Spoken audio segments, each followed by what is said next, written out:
안녕하십니까. 해남뉴스입니다. 지난 9일은 세월호 참사가 발생한 지 1000일째 되는 날이었습니다. 그렇지만 세월호 참사에 대한 진실규명과 책임자 처벌, 그리고 선체 인양은 아직도 이루어지지 않았습니다. 유가족들과 국민들은 박근혜는 내려오고 세월호는 올라오라며 외치고 있습니다. 보도에 이창섭 기자입니다. 세월호 참사가 일어난 지 1000일째 되던 지난 9일 생업을 접고 팽목항에 내려와 컨테이너에서 2년 넘게 생활하며 세월호 미수습자인 딸 다윤 양을 기다리고 있는 허흥한 씨와 박은미 씨의 가슴은 미어지기만 합니다. 다른 사람들은 뭐 1000일이라고 하지만 저희들한테는 뭐 1000일은 그냥 지나가는 숫자에 불과한 거고, 마치 많은 시간이 지났는데도 아직 해결된 것이 없고, 또한 아직 가족을 못 찾은 상태이고.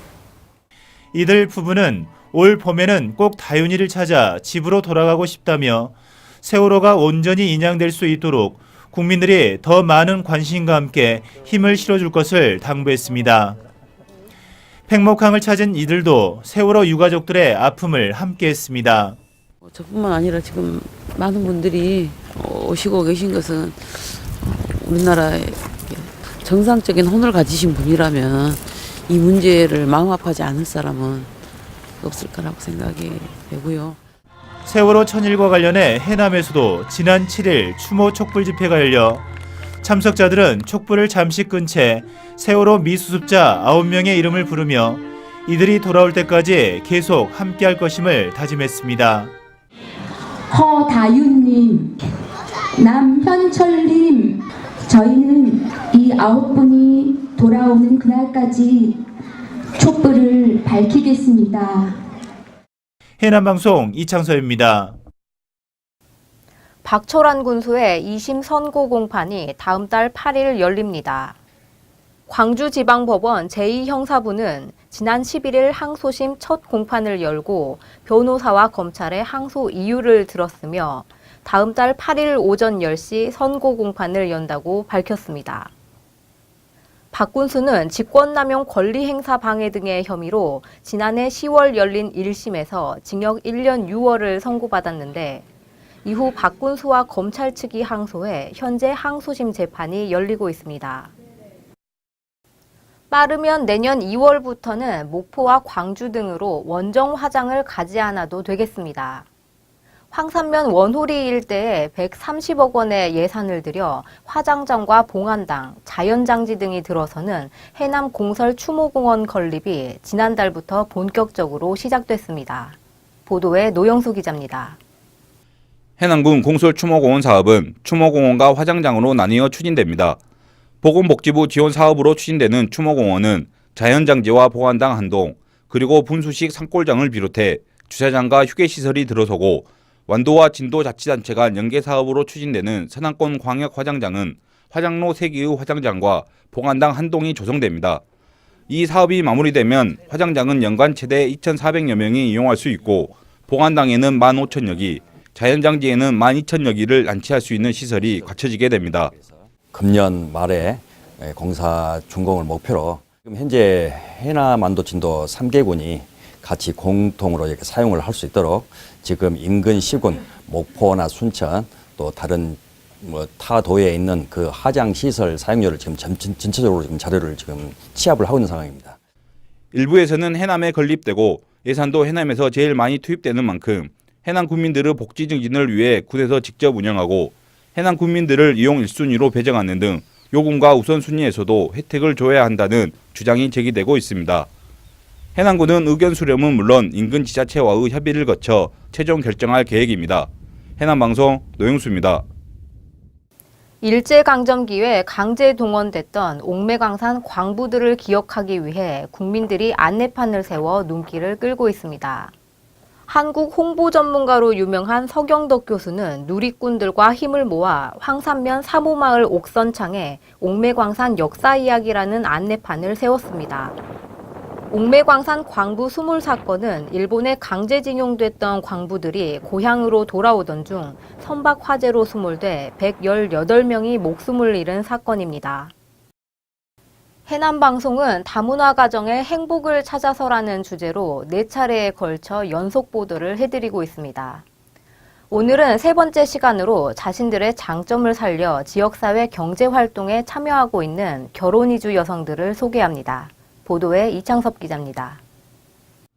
다문화 가정 1세대로 이곳 해남 결혼 이주 여성들에게 맏언니로 불리우는 베트남 출신 46살 김뚜이 씨.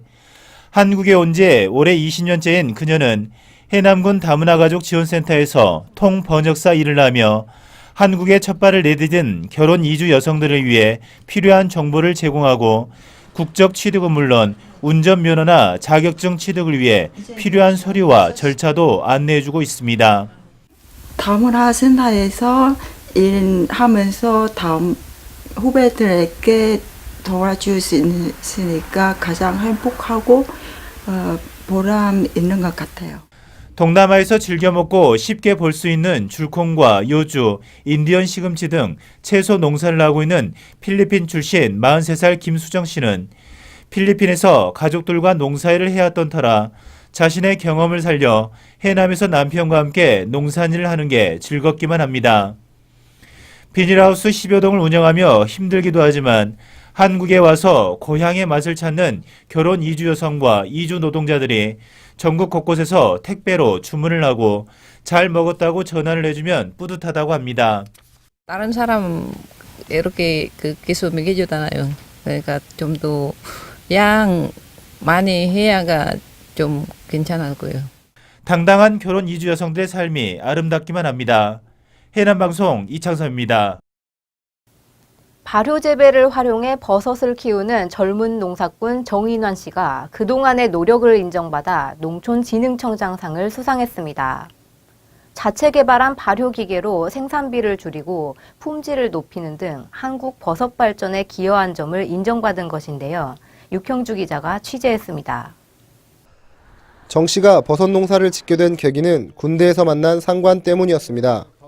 고된 농사일을 하는 부모님을 보면서 농사는 절대 하지 않겠다고 생각해 경찰 행정학과를 진학했지만 군대에 입대한 뒤 각종 작업에 투입됐던 정 씨의 일하는 모습을 본 상관의 권유로 한국농수산대학교를 가게 됐습니다. 농업은 절대 땀하고 노력을 배신하지 않아요. 왜냐하면 자기가 열심히 하면 한 만큼 버는 게 농업이거든요.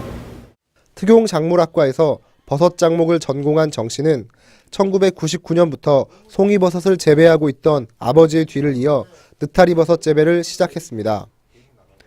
처음에는 느타리버섯 종균을 분양받아 재배만 했는데 이해 타산이 맞지 않아 전통 방식보다 2배 정도 빨리 발효시키는 종균 기기를 자체적으로 개발해 비용 절감과 함께 품질 개선도 이뤄냈습니다. 이 통돌이를 활용을 하면은 생산비도 줄어들고요. 이게 기간도 단축되기 때문에 훨씬 이익이거든요. 그래서 저희가 이 통돌이 재배 방식을 고집하고 있어요. 정 씨는 소비자들을 대상으로 하는 팜파티와 버섯 체험, 그리고 염색 체험과 전시회 등 버섯을 활용한 다양한 프로그램을 운영하며 젊은 농사꾼으로서의 이름을 알리고 있습니다. 해남방송 육형주입니다. 간척지를 임대해 대규모로 논농사를 짓는 법인들이 올해부터는 50헥타르까지만 직불금을 받을 수 있게 됩니다. 직불금 지급 상한 면적을 엄격히 적용하게 돼 초과된 면적의 직불금은 포기해야만 하는 상황이 우려되고 있습니다. 이와 관련해 해남군은 규정대로 직불금이 지급될 경우 올해 기준으로 7에서 8억 원 정도를 받지 못하게 된다며 해당되는 법인들이 농림축산식품부 공모사업인 들녘경영체로 전환할 수 있도록 권유하고 있다고 밝혔습니다. 화산면 방충리 김종익 씨가 폐품을 모아 판매해 장학금 100만 원을 해남고등학교에 기탁했습니다. 김 씨는 지난 2014년부터 농약병과 구리철사 등 고무를 수집해 성금을 모아왔습니다. 김 씨는 어릴 때 왼쪽 청력을 잃고 장애 판정을 받은 상황에서도 장애인을 돕기 위해 지난 13년 동안 장애인 복지관 차량 봉사도 펼치고 있습니다. 해남군이 4년 연속 합계 출산율 전국 1위 자리를 고수하고 있지만 태어난 아이들에 대한 육아 지원은 미비해 종합적인 육아 정책 마련이 요구되고 있습니다. 이에 따라 전국 90여 군데서 운영되고 있는 육아종합지원센터를 설립해야 한다는 주장이 나오고 있습니다. 내용을 정리해봤습니다. 해남군은 출산 정책이 우수하다고 평가받고 있지만 출산 정책과 함께 이어져야 할 육아 정책은 어린이집 등 시설 지원 중심에 머물고 있습니다. 해남 건강가정지원센터에서 아이 돌보미 사업과 체험교육 프로그램을 진행하고 있지만 참여할 수 있는 인원이 한정적이어서 한계가 있다는 평가입니다. 이에 따라 육아 정책만을 중점적으로 진행해 육아 환경을 조성하고 정책자와 양육자 간 네트워크망을 구성할 수 있는 육아종합지원센터가 설립돼야 할 필요성이 커지고 있습니다. 인근에 있는 강진군 같은 경우도 해남군에 비해서 인구도 훨씬 작고 어린이들도 작은데 어린이 장난감 도서관도 있고 이제 그런 부분을 보면 해남군은 장난감 도서관도 없고 군은 육아종합지원센터 설립에 대해 긍정적으로 검토하고 있다고 밝히며 다자녀 가정 지원조례 제정 등 보육의 질을 높이기 위한 관심을 기울이고 있다고 설명했습니다. 저희 군의 그 육아 정책에 대한 부분은 저희가 그 해남군에서 육아종합지원센터를 설치할 필요성이 있지 않냐 그렇게 저희가 생각을 하고 있고 그 부분에 대해서 이제 올해부터 검토를 해 나가려고 그렇게 생각하고 있습니다. 국민들은 육아종합지원센터를 통해 출산 정책을 뒷받침할 체계적인 육아 정책이 펼쳐지길 바라고 있습니다. 해남방송 박수은입니다. 연초부터 해남 아파트 공급 물량이 1000세대 이상 쏟아져 나오면서 분양임대 시장에 어떤 영향을 미칠지 관심이 모아지고 있습니다. 이에 대해 전문가들은 서둘러서 분양이나 입주에 나서지 말고 가격과 조경 등을 꼼꼼히 비교해 결정하며 위험 부담이 있는 만큼 투기 목적의 접근은 삼가줄 것을 주문하고 있습니다. 해남군 문화관광 해설가 신규 교육생 모집이 오는 24일까지 진행됩니다. 올해는 한국어 해설가를 비롯해 영어와 중국어 가능자 20명 내외를 모집하며 신청 자격은 올해 1월 1일 기준으로 해남에 주소를 두고 있어야 합니다. 응시 원서는 오는 24일까지 해남군청 문화관광과에 직접 방문해 접수하면 되며 다음 달 1일부터 서류 전형과 면접이 진행될 예정입니다. 한국시각장애인협회 해남지회가 군의 지원을 받아 무료로 안마 서비스를 제공하는 사업에 나서고 있습니다. 이 사업은 노인복지관을 비롯한 3개 기관과 각마을 경로당에서 안마 서비스를 신청하면 시각장애인 안마사 3명이 방문해 전신 안마를 펼치는 사업입니다. 안마사 파견을 원하는 마을은 한국시각장애인협회 해남지회에 전화로 신청하면 됩니다.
이상으로 뉴스를 마칩니다. 시청해주신 여러분 고맙습니다.